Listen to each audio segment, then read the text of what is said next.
মাছটাকে ভালো করে ধুয়ে নেব। আজকে রুই মাছ নিয়ে আসলাম, তাজা লাফাচ্ছে জ্যান্ত মাছ, 2.5 কিলো ওজনে।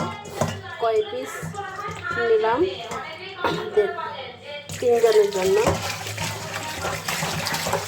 ভালো করে ধুয়ে নেব। চিংড়ি নিয়েছি, লাউ দিয়ে চিংড়ি দিয়ে রান্না করব। এই যে লাউ, মা হয়েছিল অল্পখানি দিয়েছি। সরষের তেলটা দিয়ে দিলাম। মাছ ভাজা হয়ে গেল, সুন্দর করে লাল লাল করে ভেজে নিলাম। আর রসুন দিয়ে দিলাম।